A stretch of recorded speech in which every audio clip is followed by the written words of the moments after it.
To mount the Mg34 to the tank's mantlet drum, which is here, the Mg34 attaches with a barrel clamp.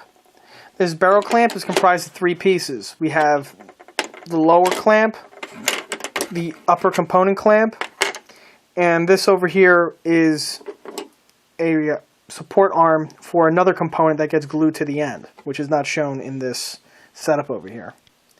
The kit itself has one thing to keep of note.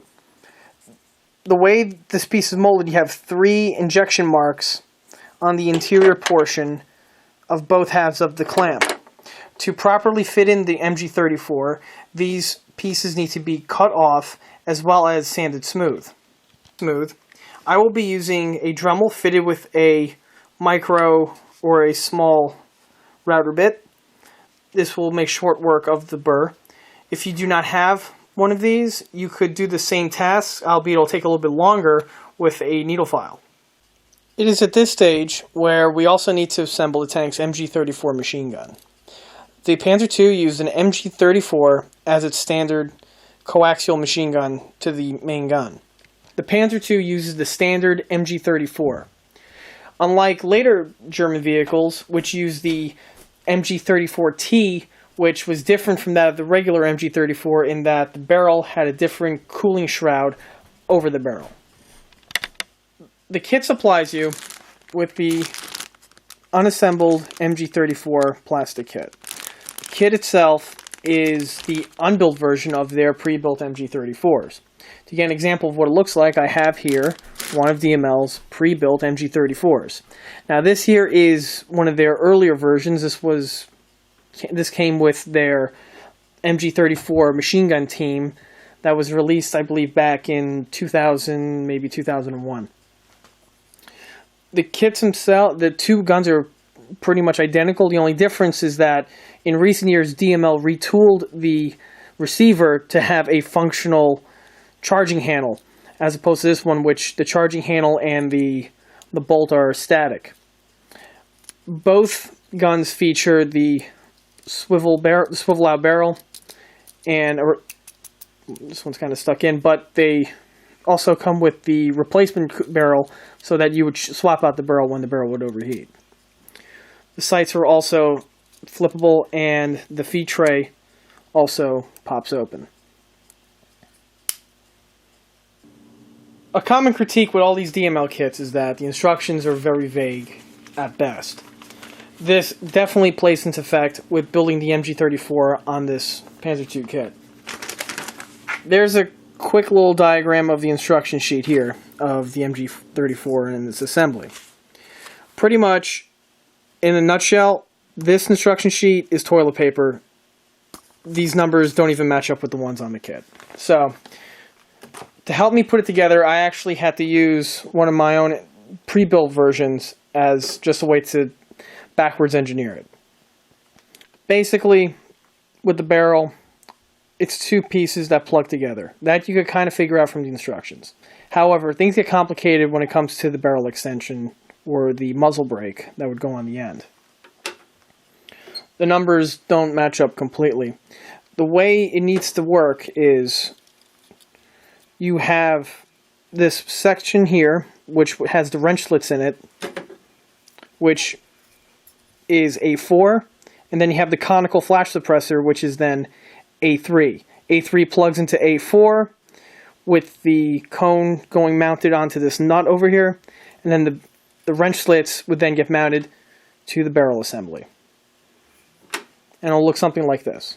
After the two pieces are glued together and then glued to the barrel assembly, we need to mount on the flash suppressor lock. The flash suppressor on the Mg34 is similar to that on an AK-47 in that there's a small little ratchet type system that locks into the grooves. When you're building the kit, make sure that the lock is in one of the grooves to better make it look a little bit more realistic. In this location here is where the tank's bipod would go,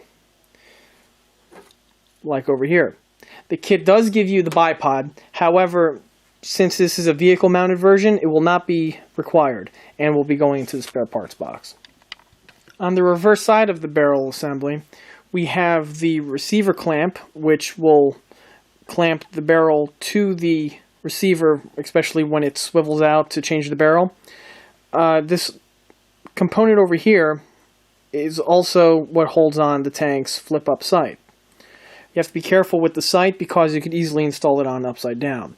The way it's supposed to be installed is this little notch here, if I could get it in focus. There we go. There's a little notch here. This little notch should point to the right-hand side of the barrel. This here is the barrel from the top portion. The notch will point to the right. Just keep that of note because if you follow the instructions, it's a little hazy and you might put it on upside down. Also, is that the part where you actually would adjust the elevation for the sight has a notch coming up above it. On the reverse side, it's flat. That's how you know you would have installed it upside down. The notch needs to be pointing up, and the little lever over there should be pointing to the right. And there's the completed machine gun. Some more things as of note. When I was building this gun, some of these holes had a little bit of flash plugging them up. It wasn't plugging them up entirely, it was just a little indentation. Luckily, these holes here are a 1/16 of an inch in diameter. To clear the holes, I used a 1/16 of an inch drill bit and carefully just went in there and just manually unplugged the ones that were clogged. It wasn't much work. There was only about 3 or 4 holes in total. More importantly, though, is that right over here there is a blockage. It's molded solid for some reason. I guess that's the way the mold works. To insert the machine gun's barrel, you'll have to drill that out. I found this out when I was trying to insert the barrel, which looks like this. The kit gives you 2 spare barrels. This is probably because on the runner, since it's the same kit as the kit version of their machine gun, I believe the kit version comes with the spare barrel tube for storage. Anyway, to install it into the gun, I had to drill it out with a 5/32 drill bit. This drill bit was carefully done. You can easily destroy the gun or the barrel if you are not very careful at this point here, which is why when you are building the barrel and you want to put in if you want to put in the barrel, when you're doing the barrel shroud, you need to drill it out. I recommend using a Dremel with probably a 3/32 router bit, and you carefully just eat it away until it is removed enough so that the spare barrel fits into the barrel shroud. You could also use a needle file too if you want to play it very cautious. On the receiver portion, the receiver is comprised of 2 halves, and then the buttstock is also comprised of 2 halves. The buttstock goes together very easily, so does the receiver itself. On here we have the charging handle. The charging handle could have been made to function, however, since this gun is going to be installed inside of the tank, it was a step that I omitted to save some time. The feed tray and the feed cover are also 2 pieces that get mounted on. One mod that I made to this part was that instead of using the kit supply plastic rivet, which is right over here, which would hold the whole thing together, I deemed that this plastic was very, very flimsy and not strong enough to hold the thing and would break after a while. Since I wasn't going to use the kit one, I decided to replace it with a wire brad. A simple, small little wire nail, just slipped right in. It was an easy slip. Since the pieces were already molded to accept the pin, I just substituted the plastic pin with a metal one. The metal pin makes the machine gun and the feed cover a lot more durable. The feed cover itself locks nice and securely to the receiver and won't pop open or wobble on you. Now, the last piece of advice that I have for this gun, especially since it's not labeled on the instructions, is on the bottom portion here of the barrel extension is a small little hole that's molded into this collar here. This hole is a small little plastic pin is supposed to be inserted in here. The pin is included and it's on the runners.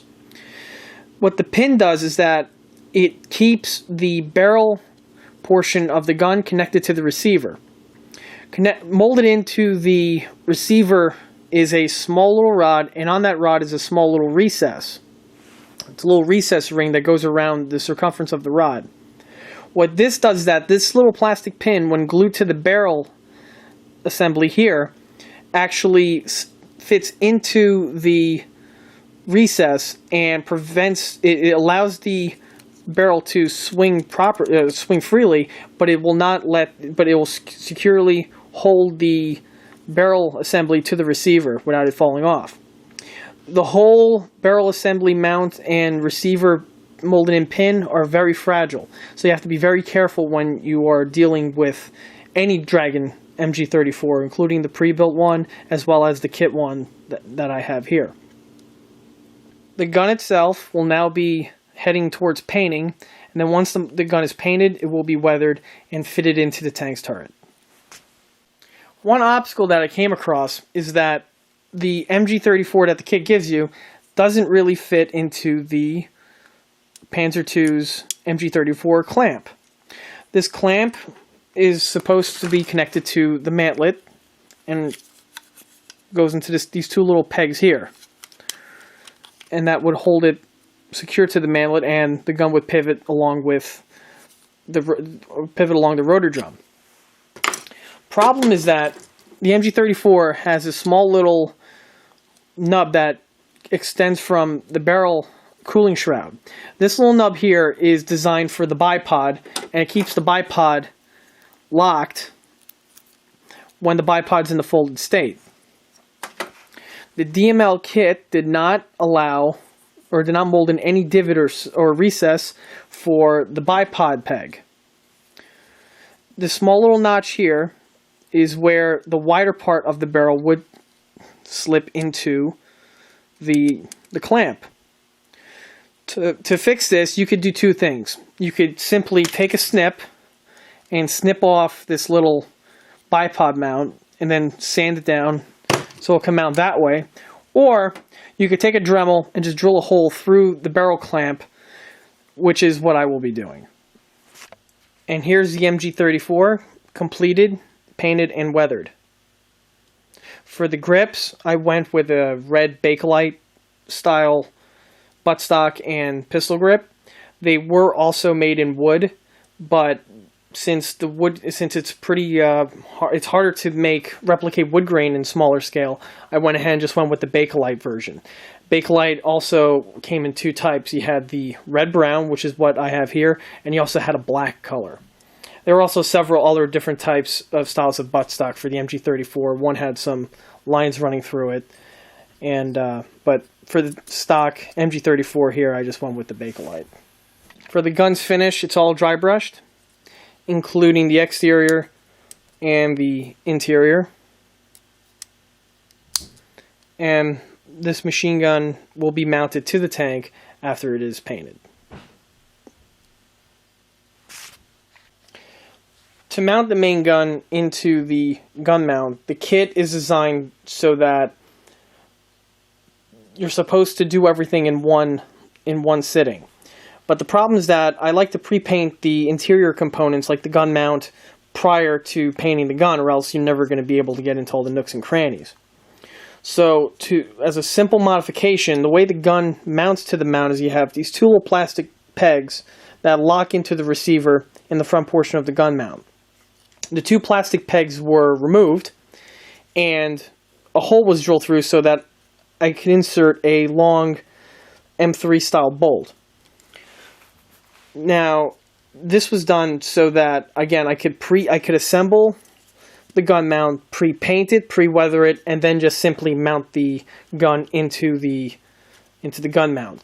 Now, this whole system will then get mounted directly into the mantlet. Before I mount the turret top on, I just wanted to show you what it looks like once the gun, the mantlet, and the mantlet mounts are added. This here has absolutely no modifications whatsoever and is exactly how the kit is intended to do it. As what I mentioned earlier, I believe that the kit was originally supposed to have a full, complete detailed interior from the factory with complete interior detailing. This is evident in, over here we have a brace in another mount that are there for no reason because nothing plugs into it. However, it was most likely going to be for the commander copula, the commander's chair, and possibly even the or an ammunition rack or some sort like that. Also, the turret has a molded-in turret-turning teeth ring here that's molded into the turret casting. The ring itself is a nice little touch and nice little detail, as in you will see it with the hatch open. The turret doesn't have any locks or anything to mount it to the lower hull, and I'm not too much of a fan of that, and I will be creating some kind of a lock system for this, but that's going to come up in another video.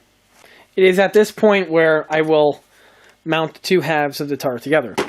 That's just a simple bit of modeling. Just add a bit of glue here and around the base of the turret. And the turret also has 4 little lugs that the turret itself will plug into. Very simple modeling, and we'll be done in about a minute. On the tank's mantlet, the tank does include 2 separately molded hatches for the Mg34, as well as for the gunner. These hatches are very simple. There is no interior detailing on the inside of the hatch, so they're just made to just simply get glued on over the mantlet. The hatch itself does have the hinge rod molded in, however, the slits are not present on the casting. It is just a smooth tube. To add these little slits was a very easy fix and does add a lot to the detail and look of the hatch. It was just done simply with a small back saw like you see here. I marked everything with a pencil, just a bunch of even number of segments, put in the vise, and carefully just etched each one of these lines with the saw. You gotta be careful not to go too far or too deep, or else you'll go into the hatch, and that will kind of hurt you a little bit, and it will require a little bit more work to putty it up. And that concludes this video update for this 1/6 scale Dragon Panzer II Ausf. Stay tuned for more video updates, and don't forget to check out eastcoastarmory.com for more details and more 1/6 scale projects. Thank you.